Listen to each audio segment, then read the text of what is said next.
कुछ हैं मीठी। तो चलिए शुरू करते हैं देर किस बात की खास खबरों का खास बुलेटिन, जिसे कहते हैं खबरें जरा हटके। जरूरी नहीं कि अपनी बात को मनवाने, शासन के संज्ञान में लाने धरना प्रदर्शन, हंगामा, शोर शराबा ही जरूरी है। विरोध, नाराजगी दर्ज कराने के और भी तरीके हैं। बीएड के एक छात्र ने अलग अंदाज में न केवल शासन का ध्यान खींचने की कोशिश की, बल्कि अपनों का हौसला बढ़ाने का भी नायाब तरीका निकाला।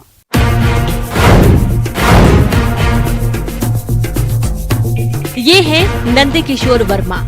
24 जून को दुर्ग से अपनी साइकिल यात्रा की शुरुआत करने वाले नंदकिशोर वर्मा, जो साइकिल पर सवार हो कोंडागांव पहुंचे। इनकी साइकिल यात्रा का मकसद किसी मुद्दे पर किसी को जन जागरूक नहीं, बल्कि ये एक खास मकसद से इस यात्रा को अंजाम दे रहे हैं। दरअसल छत्तीसगढ़ में 2019 में शिक्षकों के लिए 14,500 भर्तियां निकाली गयी, लेकिन आज तक इन वैकेंसीज पर किसी की नियुक्ति नहीं हो पाई।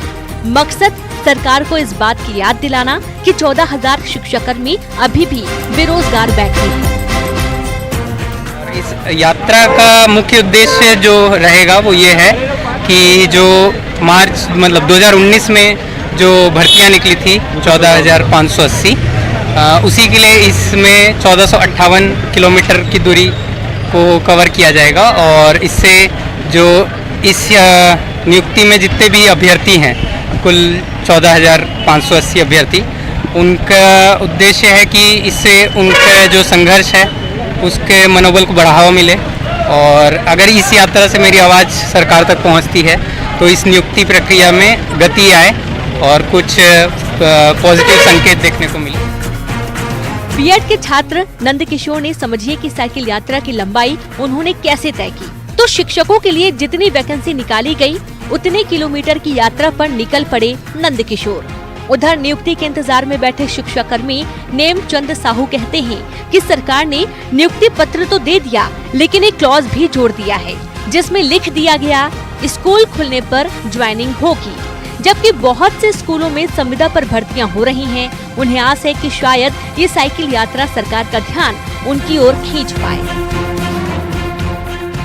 मैं इस शिक्षक भर्ती में चयनित अभ्यर्थी हूँ और ये वैकेंसी जो है मार्च 2019 में निकला था।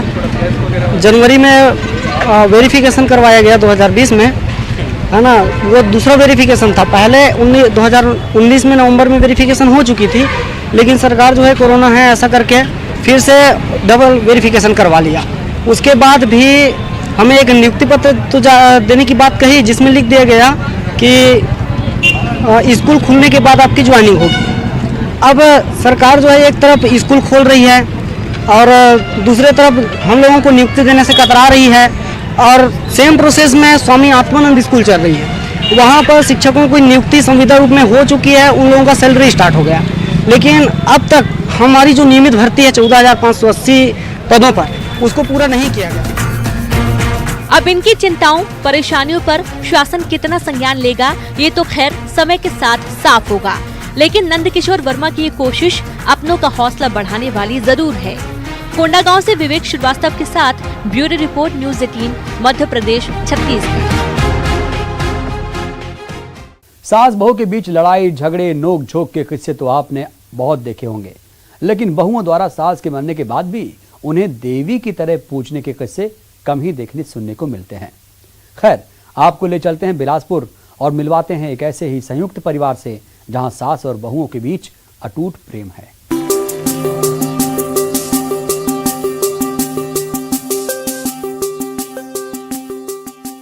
ना ये महारानी हैं, ना अभिनेत्री और ना ही राजनीतिज्ञ, ना ही कोई देवी, लेकिन इस परिवार की बहुओं के लिए वह किसी देवी से कम नहीं। उनकी मूर्ति के सामने रोज दिया जलाना और एक साथ इकट्ठे होकर उनको देवी की तरह पूजना, ये इस परिवार की बहुओं की दिनचर्या में शामिल है। सास गीता देवी तंबोली का 2010 में निधन हो गया।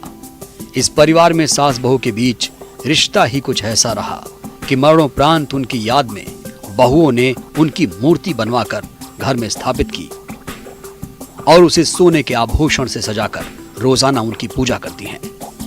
चलते हैं बिलासपुर। यहां से 25 किलोमीटर दूर मां महामाया की नगरी रतनपुर में एक परिवार है, तंबोली परिवार। संयुक्त परिवार के लिए आज जिले में मिसाल के तौर पर जाना जाता है। ये परिवार 10 नहीं, 20 नहीं, 44 सदस्य एक ही छत के नीचे रहते हैं। परिवार में 11 बहुएं हैं, लेकिन किचन एक ही है जहां सभी के लिए बनता है एक साथ खाना। सास और बहू का अनोखा प्रेम, अनोखा रिश्ता। जी हाँ, हम इसलिए कह रहे हैं क्योंकि हम इस वक्त खड़े हैं रतनपुर क्षेत्र में, जहां महामाया मार्कर नगरी है। आप देख सकते हैं ये एक घर है जो पूरी तंबोली परिवार है। यहाँ इस परिवार में एक नहीं, दो नहीं, कुल 44 सदस्य एक साथ रहते हैं। और तो और इनके साथ ही जो इनके मकान है, इनका किचन भी एक है। उस किचन में सभी लोग मिल करके एक साथ खाना बनाते हैं और पूरा परिवार एक साथ मिलजुल कर खाना खाता है। यही नहीं, जो सास है और बहुएं हैं, उनके बीच में ऐसा प्रेम था कि जो सास है उनके मरणोपरांत 11 बहुओं ने मिल करके उनका एक मूर्ति बनाया, घर पर मूर्ति की स्थापना की और वहाँ पर उन्हें देवी के रूप में पूजते हैं। अब आपको दिखाते हैं सास गीता देवी की वह मूर्ति जिसे बहुओं ने घर में स्थापित किया है। ये उनकी सास है, इनकी 11 बहुएं थीं। उन्होंने इनके जैसे ही उनका 2010 में देहांत हुआ, उसके बाद उनकी एक मूर्ति बनाई। मूर्ति बनाने के बाद में पूरी तरीके से सोने से उनको सजाया गया है और यहाँ पर ही खड़े होकर के पूजा पाठ किया जाता है। शादी के बाद माँ को छोड़ने का दुख एक बेटी से ज्यादा और कौन जानता है, लेकिन इस परिवार की बहुओं का कहना है कि उन्हें ऐसा कभी नहीं लगा। ना ही वह अपनी माँ से दूर चली आई। सास से उन्हें हमेशा बेटी जैसा प्यार मिला। जैसे हमारी मम्मी हैं, हम एक दूसरे को समझते हैं, जानते हैं। हम उनको अपनी माँ जैसा ही मतलब व्यवहार करते हैं उनसे। वो हमें अपनी बेटी जैसी ही हमें रखती हैं। हमें ऐसा लगा ही नहीं है कि वो हमारी सास है। हमें हमारे मतलब हर चीज़ के लिए हमें फ्री दिया गया है, हमें छूट दिया गया है। जैसे एक बेटी को दिया जाता है वैसे ही हम यहाँ रहते हैं। कितनी बहुएं हैं घर में और कितने सदस्य? घर में 11 बहुएं हैं और टोटल 45 सदस्य हैं। आज के समय जहां सास बहू के लड़ाई झगड़े के किस्से रोज सुनने को मिलते हैं, वहीं इस परिवार की बहुएं अपनी सास की तारीफ करते नहीं थकती। कहती हैं उनकी सीख ही ऐसी है जो आज भी उनको एक रखे हुए है, इसीलिए तो उनकी हम लोग पूजा करते हैं। उसके जाने के बाद उनकी यादगार में हम एक मूर्ति बनवाए उनके, उसको याद रखने के लिए, और उसको पूजा भी करते हैं। आज भी उसका हर साल उनका देहांत, उनके पुण्यतिथि में हम पूजा पाठ रखते हैं, भजन कीर्तन करवाते हैं और एक साथ पूरा सभी परिवार मिलकर उसका पूजा पाठ में हम सहयोग देते हैं। परिवार के मुखिया ने जिंदगी भर स्कूल में बच्चों को एकता का पाठ पढ़ाया। ऐसे ही सीख अपने परिवार को भी दी। परिवार के मुखिया रिटायर्ड शिक्षक शिव तंबोली की नसीहतों को ये परिवार आज भी अपनाए हुए है। उनकी दी हुई सीख है कि आज भी ये परिवार एक है।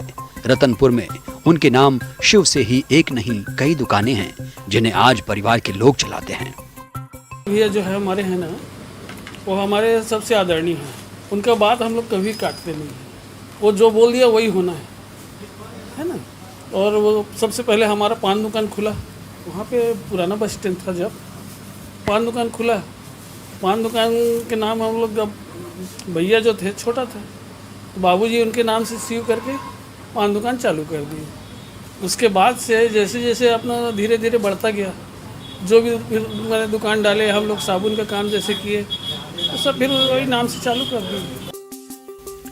संयुक्त परिवार की ये ऐसी हकीकत है जो आज बहुत कम देखने को मिलती है। एक छत, एक किचन, 44 लोग और 11 बहुएं। वर्तमान समय में टूटते परिवारों को इस परिवार से सबक लेना चाहिए। साथ ही इस परिवार की बहुएं भी सीख दे रही हैं कि सास भी माँ ही है। वही सास को भी चाहिए कि वह माने बहू भी उनकी बेटी जैसी ही है। ऐसे मतलब लोगों को यही बोलना चाहूँगी कि अपनी सास को भी माँ जैसे ही जाने। जैसे हमारी सासू माँ हैं, वो कभी ऐसा नहीं करती कि मतलब बहू है, बराबर बेटी जैसे ही हमको प्यार करती है। हम भी उनसे वैसा ही व्यवहार करते हैं। तो उसमें सबको यही बोलना चाहूँगी।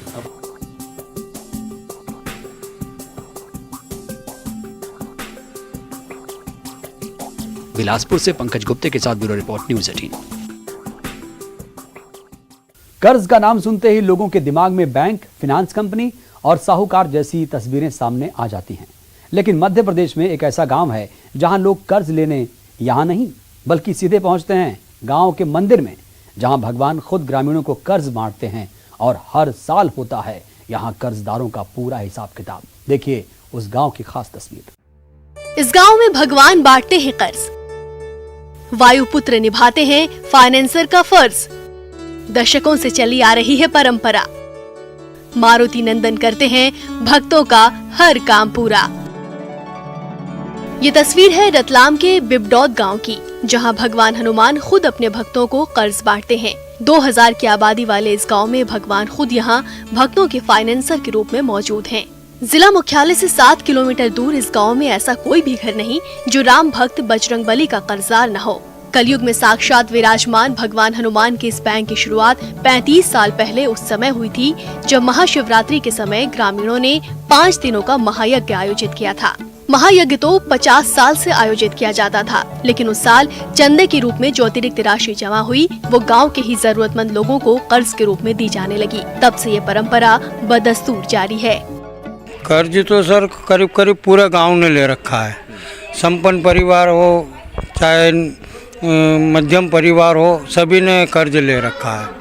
और इसके पीछे मान्यता ये है कि कर्ज लेने से जो है अपना व्यापार में उत्तरोत्तर उन्नति होती है। शुरू में कुछ पैसे बचे यज्ञ के, तो इन पैसों का क्या करना, तो वो पैसे किसी ज़रूरतमंद को दे दिए ब्याज से। अगले साल फिर यज्ञ की कुछ बचत हुई, कुछ उधर से ब्याज लिया। एक सदस्य था, 1 के 2 हुए, 2 के 4, 4 के 10, ऐसे करके ना सदस्य बढ़ते गए। आज करीब करीब गांव में 90% लोगों के पास पैसा है हनुमान जी का। खास बात यह है कि गांव का कोई भी शख्स मारुति नंदन के इस ऋण से मुक्त नहीं होना चाहता। ग्रामीण इसे शुभ मानते हैं। कर्ज लेने के लिए बकायदा मंदिर की ओर से एक बॉन्ड भरना होता है और हर साल महाशिवरात्रि के बाद आने वाले महीने की 10 तारीख को कर्ज का सालाना हिसाब होता है। एक भी दिन आप हिसाब करने से चूके तो हर दिन का 5% ब्याज भी कर्जदार को चुकाना पड़ सकता है। मतलब हर घर में 3000 से 5000 तक के खाते, 2000 से 5000 तक के हैं, जो कि अपने अपने हिसाब से ले लेते हैं। जो साल भर में मतलब हर शिवरात्रि के 8 दिन पहले भरने रहते हैं और शिवरात्रि पे हवन होता है, तो उसी समय सब ब्याज इकट्ठा होता है और उसी पैसों से मंदिर का काम जो चलता है। ये जो आप देख रहे हैं ना, पूरा काम उसी मंदिर के ब्याज के पैसों से ही हुआ, जिसमें मेरा भी खाता है। उसमें 10 तारीख को पूरे गांव में ऐलान हो जाता है, पूरे गांव में अनाउंस कर देते हैं। उससे क्या होता है, सबको देते, बोले 10 तारीख के दिन हनुमान जी मंदिर के पैसे जमा करवाने हैं। पूरे गांव के मंदिर इकट्ठा, फिर सुबह 8 से शाम 6 बजे तक बैठना। उसमें जितने पैसे आने थे वो आ गए, अगर नहीं आए न रह गए तो दूसरे दिन 5% की पेनल्टी चालू हो जाती है उनकी। बिबडौद गांव के इस हनुमान मंदिर पर ग्रामीणों की अगाध आस्था है। लोगों का कहना है कि कलयुग में भी जागृत भगवान बजरंगबली की ही महिमा है कि वे आज भी ग्रामीणों को कर्ज देकर उनके दुख हर रहे हैं। रतलाम से सुधीर जैन, न्यूज़ 18, मध्य प्रदेश, छत्तीसगढ़।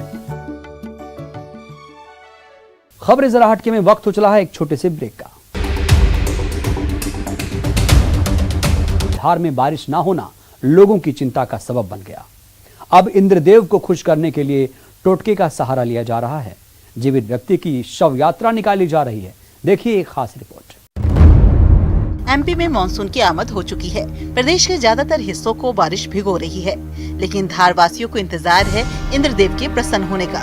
उन्हें खुश करने धार जिले के सरदारपुर में खास टोटके अपनाए जा रहे हैं। यहाँ जीवित व्यक्ति की शव यात्रा निकाली गयी। शव यात्रा में भारी संख्या में स्थानीय लोग शामिल भी हुए। ढोल नगाड़ों के साथ चल रहे लोगों ने इंद्रदेव से बारिश कराने की प्रार्थना भी की। जिंदे आदमी का मुर्दा निकाल रहा है, पानी नहीं गिर रहा है। हम जरा सब दूर पानी गिर गया है हमारे पास है। सरदारपुर के अंदर, राजगढ़ के अंदर पानी नहीं गिरा है सरदारपुर क्षेत्र में, इसलिए तो ये टोकटा निकाल रहे हैं हम। इससे क्या होगा? इससे क्या है, कभी ये टोकटा निकालते बारिश गिर जाए, फसल अभी तक बुआ ही नहीं है। स्थानीय लोगों की माने तो पिछली बार भी मानसून आने के बावजूद यहाँ बारिश नहीं हुई। आखिर में ये टोटका आजमाया गया, तब जाकर इंद्रदेव की कृपा हुई। फिर जमकर बरसे बदरा। लोग ये भी बताते हैं कि इस तरह के टोटके पीढ़ियों से आजमाए जा रहे हैं और भरोसा है कि इस बार भी इंद्रदेव की कृपा जरूर होगी। आज ये जो यहाँ से आयोजन रखा गया बस स्टैंड सरदारपुर से। किसानों की परेशानी को देखते हुए सरदारपुर क्षेत्र में पानी को नहीं होते हुए आज हम लोगों ने सभी मित्र मंडल और सभी सहयोगी लोगों के साथ आज हमने टोकटा का आयोजन किया है और भगवान से, इंद्र देवता से ये इच्छा है कि पानी बरसे और सब किसानों की इच्छा पूर्ण हो जाए। क्षेत्र में बारिश न होने से पीने के पानी की परेशानी के साथ खेतों को भी पानी की दरकार है, इसलिए हर जतन हो रहे हैं। हालांकि किसी जीवित व्यक्ति की शव यात्रा फिर ऐसे टोटके से वाकई बारिश होगी, कुछ भी कह पाना मुश्किल है। धार से नवीन मेहर के साथ bureau report, news 18 Madhya Pradesh Chhattisgarh.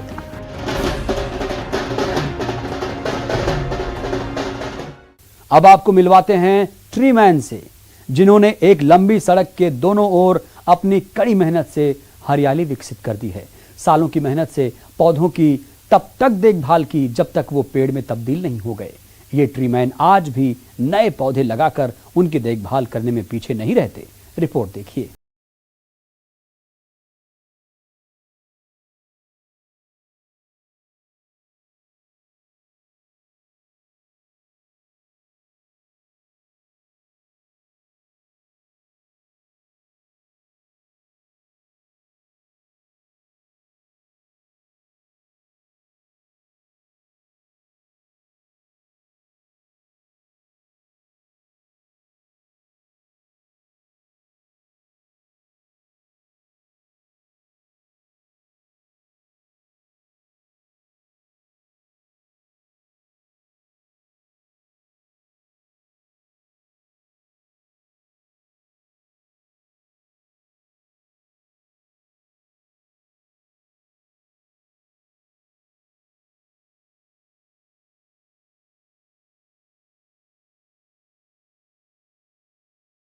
काम किया मैंने और अब सोच भी है मेरी कि नहीं तो मेरा हो चाहता है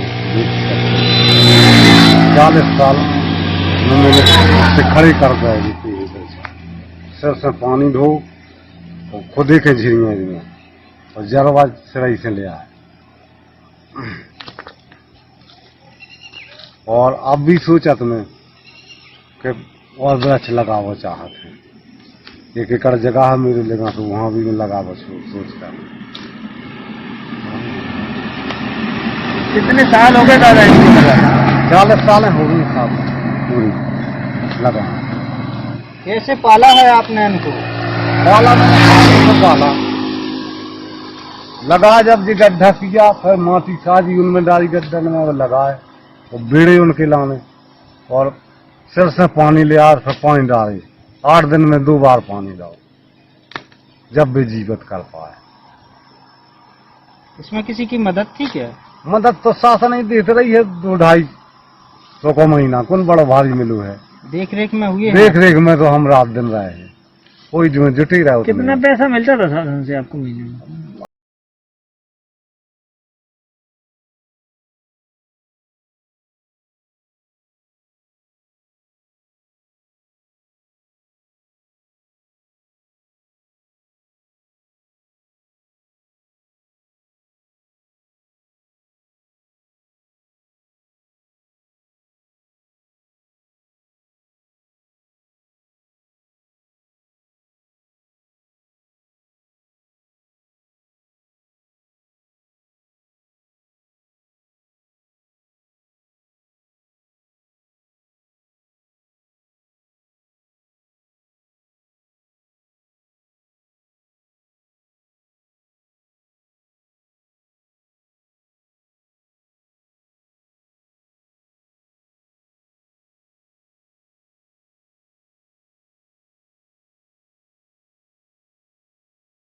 अभियान अब ग्रामीण इलाकों में रफ्तार पकड़ चुका है।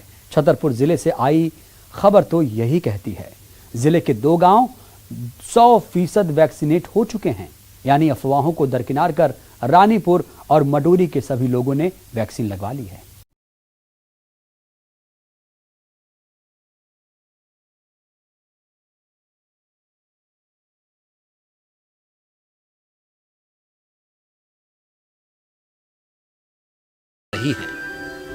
छतरपुर जिले के 2 गांव ऐसे हैं जहां 100% वैक्सीनेशन हो चुका है।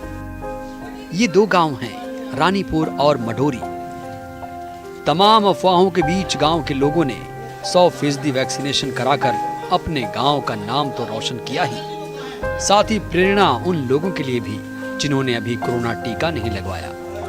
100% वैक्सीन लग चुकी है और हम डॉक्टर साहब को धन्यवाद कहते हैं कि उन्होंने हमारे यहाँ कैंप रखा है वैक्सीन का। उनको बहुत बहुत धन्यवाद। हमारे गांव में 100% वैक्सीन लग चुकी है और तो भी वैक्सीन हमने लगवाई है। अफवाहें तो आदमी कहते हैं मगर नहीं लगी हमारे यहाँ पूरे गाँव में। गांव वाले इस उपलब्धि से बेहद उत्साहित हैं। वैक्सीन के सुरक्षित होने के दावों के साथ औरों को भी अफवाह में न पड़ने का मशविरा इन्हीं गांव वासियों का। हालांकि इस उपलब्धि में प्रशासन के जागरूकता अभियान की बड़ी भूमिका है। छतरपुर कलेक्टर ने इस गांव वालों का आभार भी जताया। कोरोना का टीकाकरण हो गया है, मैं वहाँ के सभी ग्रामवासियों को बहुत बहुत बधाई और धन्यवाद देना चाहता हूँ और वहाँ की पूरी टीम को जो मडोरी और कैमाहा में काम कर रहे थे उनको भी धन्यवाद देता हूँ और यहाँ के सीओ जनपद एसडीएम जो नौगांव के हैं इनका भी धन्यवाद करता हूँ। इन लोगों ने काफ़ी मेहनत करके इन गाँवों को जल्दी से जल्दी और सबसे पहले छतरपुर जिले में ये 2 गाँव 100% टीकाकरण किए हैं। बाकी लोगों से भी मैं अनुरोध करूँगा कि और मेहनत करके अपने क्षेत्रों को जल्दी से जल्दी 100% टीकाकरण कोरोना का करवाएं। अफवाहों को दरकिनार कर रानीपुर और मडोरी गांव से जो संकेत और संदेश मिल रहे हैं वो सुकून देने वाला है। आखिर ग्रामीण आबादी को टीका लगे बगैर वैक्सीनेशन अभियान पूरा नहीं हो सकता। छतरपुर से सुनील उपाध्याय के साथ bureau report, news 18 Madhya Pradesh Chhattisgarh. तो खास खबरों का खास बुलेटिन खबरें जरा हटके में आज के लिए इतना ही। दीजिए इजाजत।